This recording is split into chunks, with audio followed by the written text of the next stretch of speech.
John, what is the name of Wonder Woman's aunt? Wonder Woman's aunt? Well, Hippolyta's her mom, so her aunt can only be, that other lady whose name I really do know, but it's lost among my Greek mythology knowledge, so just lay it on me, soul sister. Fake nerd. Yep. Antiope. Oh, Antiope, yeah. I call her Antiope. Or sure. Yeah, I don't know if I'm saying it correctly either. So. Who plays her?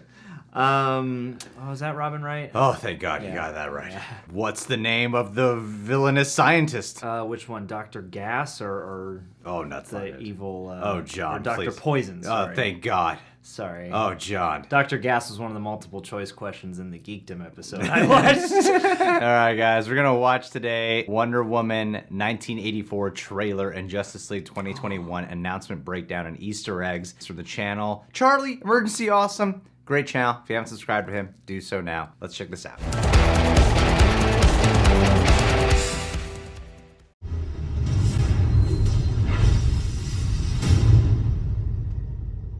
We won't be doing that today. Tomorrow.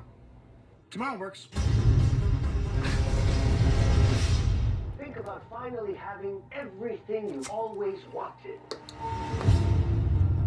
I can see it today. One of my favorite workout songs. Just type in Wonder Woman 1984 trailer music. They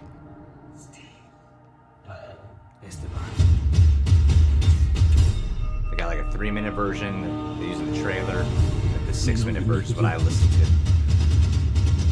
I worked out for 6 minutes.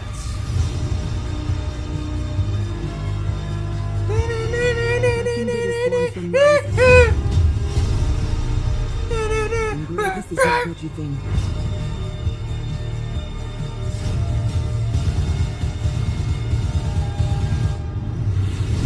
Swinging on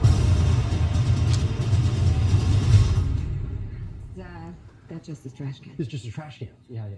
Welcome back, everyone. It's Charlie. This is going to be my new Wonder Woman 1984 trailer video. We also have a special Justice League 2021 announcement that's really cool, and some more Wonder Woman 1984 footage that they're going to be dropping really soon that I'll explain. So if you're new to the channel, be sure to subscribe to get all the videos. We're doing a new Amazon giveaway. All you have to do to enter is be a subscriber and leave all your predictions for Wonder Woman 1984 on the video. So just going down the list, starting with number 5, Warner Brothers just made a couple big announcements about its movies for the next year. It shifted everything again by a couple weeks, some movies more than that. Wonder Woman 1984 is now going to come out October 2nd this year instead of August. That's because Mr. Batman, Dark Knight himself, Christopher Nolan's movie, Tenet, got delayed by a couple weeks, so all the other movies push that everything by releasing months. after that got moved down the bench by a couple more weeks themselves. Now we can joke that Wonder Woman 1984 is the New Mutants of DC movies. It's had at least 3 different I would say the Flash is more than the New Mutants of the Flash for sure. This picture it had all these Thanksgiving messages on this them. movie Like they had planned will come on out. releasing Wonder Woman 1984 Thanksgiving this year, but then changed their minds to October. As chaotic as that sounds, don't worry, we're still going to get to see the movie. It's just being bumped by a couple weeks into October, so it's not that bad. It could have been way, way worse. The special new Wonder Woman 1984 footage that they're going to be releasing is actually going to be coming in around July 17th, when they re-release Inception in theaters. Oh, really? For Nolan movie. They're trying to get people to go back to movie theaters, so they're re-releasing a ton of I'm going to be big checking movies. out the re-release of It'll Inception. be brand new Wonder Woman 1984 footage from the movie, so whatever it is, I will totally do a video for it, breaking down all the Easter eggs. They didn't say whether or not they're going to post that online, so you probably wind up having to go to the theater to see it. DC is also doing a big special virtual Comic-Con event later this summer, separate from the actual Comic-Con, where they'll do panels from the upcoming Suicide Squad movie with James Gunn, and a bunch of Wonder Woman 1984 I didn't know about this. stuff, a bunch of the Batman stuff probably. So that'll all be separate. I'm glad it's Maybe separate. Some of the trailers from that too. Makes it easier to But cover number shit. 4, the really cool announcement about Justice League next year that'll get you even more hyped up if you're already excited about the I am. is that because of the way all these movie releases are changing, Justice League is probably going to wind up being Warner Brothers' biggest spring, early summer movie blockbuster, and it's not even being released in theaters. I've already done a couple videos about how that version of Justice League is going to be radically different than the theatrical cut, so I'll link them at the end of this. It'll be a totally different movie. And speaking of Wonder Woman, Harley Sawyer's going to be she and the other Justice League actors will be coming back to record new dialogue for Zack Snyder's alternate footage. The new version of the movie is going to be over 4 hours long, and they're saying around 75% of that is probably going to be totally different story and footage than the theatrical Oh my cut. God, So there is yeah. a lot of extra dialogue that needs to be recorded for, say, like the Darkseid scenes, who they're putting back in the movie. Thankfully, Darkseid is coming back, and the other scenes just to stitch everything together in a way that makes sense. But right now, the report is that they're going to be breaking the movie up into 6 different parts and airing it on HBO Max like a miniseries next summer. So it's basically going to be Warner Brothers' biggest summer blockbuster event. No official release date yet, but it'll probably be sometime between late April to early June, and it would just run for 6 weeks, 6 different episodes. If you don't have HBO Max right now, I'm sure they're going to run some promo, and they'll be dropping trailers for that before the end of the year and early next year too, just to get people even more hyped up. Like, please subscribe to HBO Max to get this amazing. Please, we're promo having releasing. so many problems. For number 3, none of that stuff is going to connect to what's happening in Wonder Woman 1984. The big hope for the Justice League Snyder Cut is that if it's as successful as it seems like it's going to be, Warner Brothers will just be open to continuing that part of the DC universe with other types of stories and projects like that on HBO Max in the future. If they announce that they're doing the same thing for Suicide Squad and changing that with Let's an alternate cut of the film, I'll do a video for that too, but thus far they've only said that they're doing it for Justice League right now. Wonder Woman 1984 and Wonder Woman 3 are only loosely connected to the previous Justice League DCEU movies in the sense that it's still Gal Gadot playing the character, and in present day she'll still know Aquaman, Batman, The Flash, Cyborg, Superman, Sure. and apparently Shazam now that Shazam met the Justice League before the ending of that movie.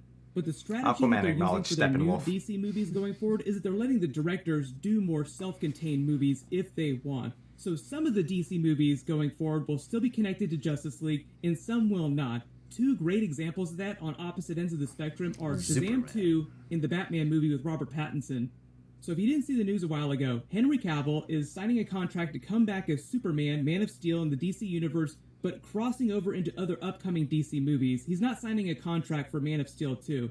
One of the movies he would cross over into would be Shazam 2. I'll do a new Superman movie video sometime soon too, because there was I'm also so a report excited. about what's going on with that next Superman movie and when Warner Brothers is planning on actually doing that.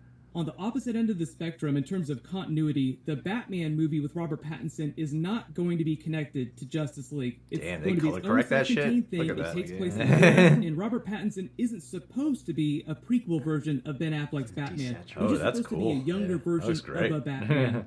Number 2, the new Wonder Woman 1984 stuff is mostly about Wonder Woman and Cheetah's character arc, the way that they're setting up Cheetah for possible future returns in other DC movies, or even Wonder Woman 3. So this is basically what Cheetah looks like in the movie. There have been a couple Okay. of promos that have been released of what she actually looks like at various points during the film, but the whole idea is that she slowly becomes Cheetah over the course of the film, so she evolves into the comic book Cheetah form, and it actually does look pretty good on screen. Maxwell Lord is the closest thing to a main villain the movie has, but even he isn't really a villain in the way that Ares, God of War, was the main villain of the first Wonder Woman movie. If you're going into the movie kind of expecting the end to be similar to the first Wonder Woman movie, you will be extremely surprised. The movie could not be more different. Awesome. Rewatch the trailer a couple times. Notice what's missing from all the scenes. Wonder Woman does not have her sword with her in present day, and even when she puts on the special war armor with the gold wings from the comics, she doesn't have the sword, and she doesn't have her shield at any point during the trailer, just the lasso of truth. Patty Jenkins and Gal Gadot said that she's not using those, the shield or the sword in the movie, because she isn't going to be running around chopping body parts off of anyone. No gods, no regular people, no metahumans, not even Cheetah or Maxwell Lord.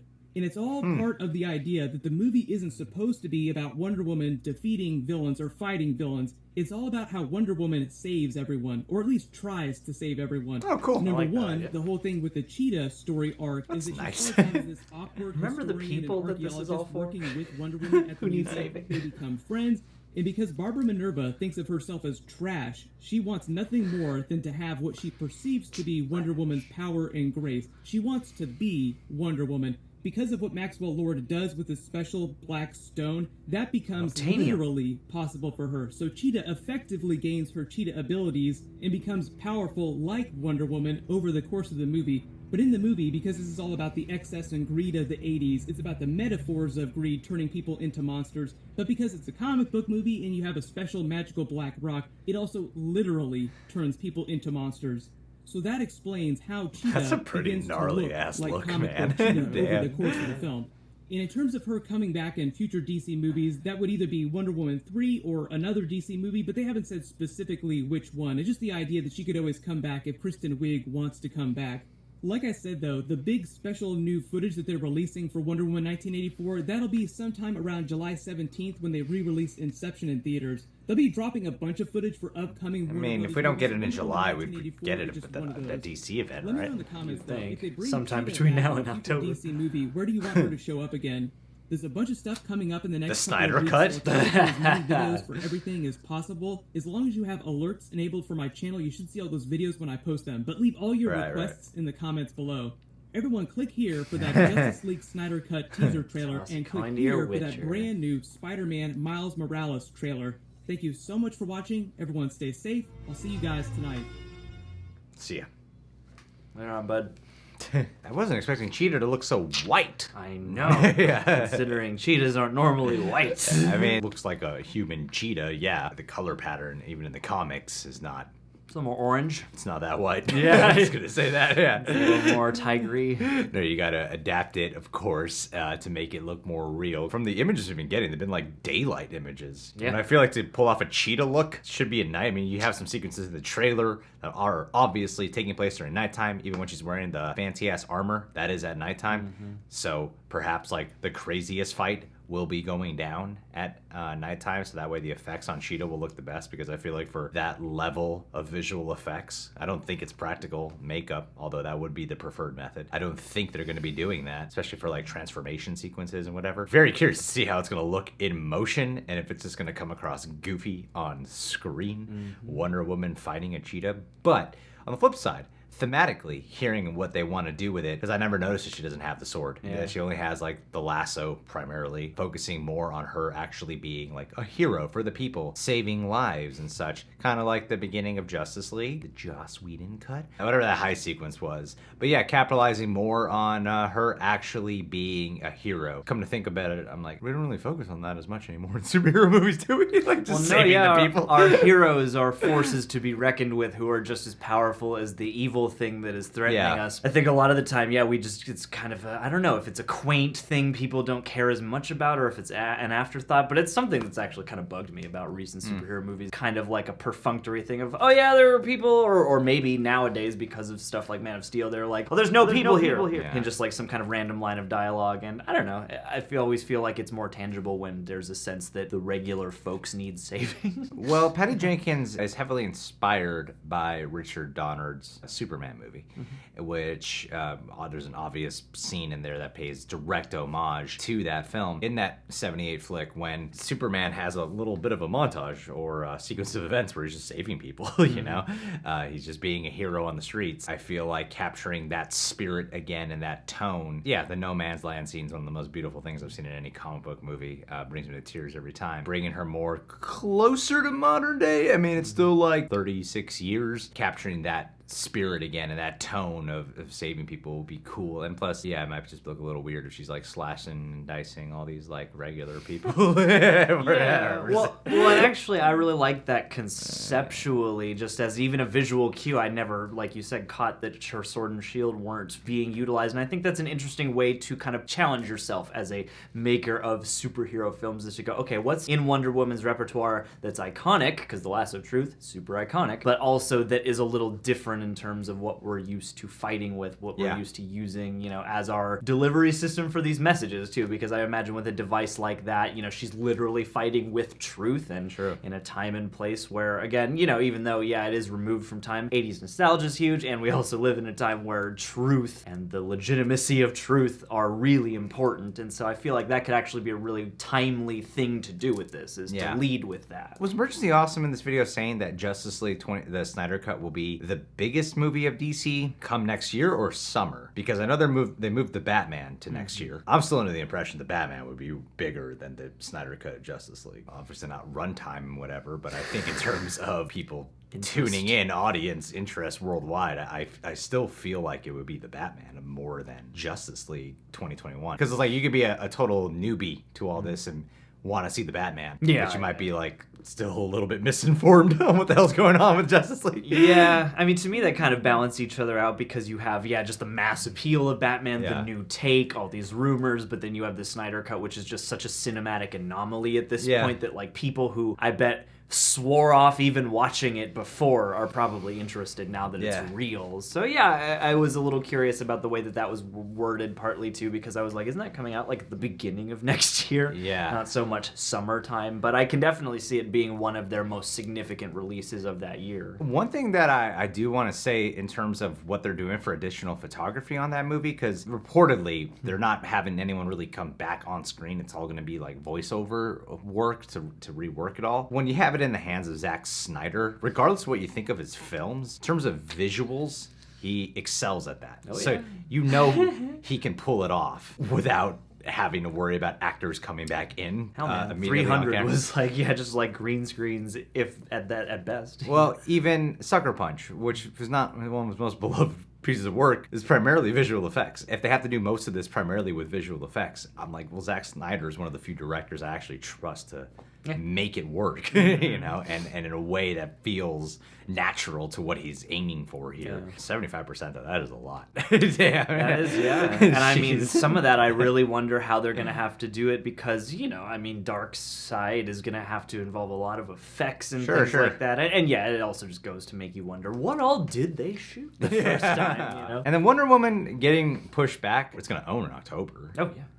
Like, that's a great month for it to come out. I think it's better than August in a lot of ways. It's like, it might not be summer. I think comic book movies have proven to be great hits in October. Venom, Joker, and now you can do Wonder Woman. And granted, those ones are promoted, at least for Venom, in the darker realm, where Joker was definitely darker. I still think Wonder Woman 84 in October is not a bad call at all. With Tenet getting pushed 2 weeks, it's... I'm worried for Nolan's sanity. I feel like it's going to get pushed again. I really, really feel like it's going to get pushed again. And I wonder, what that's going to mean for him for this. Because, you know, what if we get to a point where October looks iffy? Yeah. You know? Because the one thing that is fortunate for these films is like Wonder Woman 84, any of these that were supposed to come out this year, I think they're all going to do It doesn't matter fantastic. when. It doesn't matter when they come out. No matter when. Because, they're like they're the movies in the chamber ready to go. And no matter what, when the industry starts back up, there's going to be a lurch, you know? As long as it's not September or January, I feel like those are your best bets for these movies. Yeah, exactly. Like any other month, you're fine. October, you're ramping into, like, you know, awards season and the end of the year where, like, you know, all the memorable stuff arguably is wanting to go, so who knows? October, they usually reserve horror films there for obvious reasons. Halloween. But beyond that, it's not like most horror films that come out in October don't perform well. So Maybe, you know, maybe it'll be a body horror with Kristen Wiig slowly transforming werewolf see style that. into the cheetah, and I could see it. I could see that. They're talking about possibly building her up, but to me, it's like the way everything is being formulated. It sounds like Maxwell Lorne would be the one who's built up to be more in Wonder Woman 3, and Cheetah would be the one who like goes out in part 2. That's the way I take it. But maybe that's where they're gonna subvert your expectations. Yeah. Yeah, and make Pedro Pascal a bitch. Totally useless character, it turns out. Cheetah was it all along. Part 3, she'll be the big bad of the Wonder Woman universe. we'll see, man. Know, then she'll first Dark Side. And also, you know, the Flash is the New Mutants of this all. And if we're going by the release date thing, sure. Wonder Woman was always gonna come out. It's at least coming out in 2020. Yeah. Whereas the Flash, just they keep saying it's happening, but it's not. That's the New Mutants of the DC universe. I'll believe it when I see it. All right, guys. Well, what do you think of this news? What do you think of this cheetah look? This is the first time I'm seeing it. Subscribe to The Real Rejects. Subscribe to Emergency Awesome if you haven't done so already. Click that notification bell to get notified whenever we got a new YouTube video up. Last but not least, with all this Wonder Woman talk, it's only appropriate we shout out a female patron. And today is Adelia Chamberlain. Hi, Adelia. Happy belated birthday. I don't think we wished you a happy birthday last month, so I'm gonna cover my ass here and say happy belated birthday. Sounds like you had a wonderful dinner, some chicken parm. Gotta have some nice time with your family. I wanna encourage you to get some more sleep. Last time we talked, you said you only average like 6 hours of sleep a night. Now you just turned 25 years old. It's better to get a head start and start getting some extra sleep while you're at it. Some rest. Another thing, you've been a wonderful contribution in terms of helping me study for the movie trivia schmodown. Thank you so much for sending over those notes. Saw you shouted me out on Twitter after my last match. You're so awesome. You know, you bring a lot of wonder to my life as well. One day, when I see you in person in your home state, I'm gonna run up to you like a cheetah and bow at your feet as if you're a Maxwell Lord, slap a little lasso of truth around me and I'll come onto you in a really awkward way. Don't read too deeply into that sentence. Then you use the God Killer on me and yeah. cut me up. And then you'll bury me. But then Batman and Flash will use their powers to resurrect me. See what I'm doing? I've tied. You are the DCEU. The DC Adelia universe. That's what I want. Even though I know you're more of a Marvel fan. Thank you, Adelia.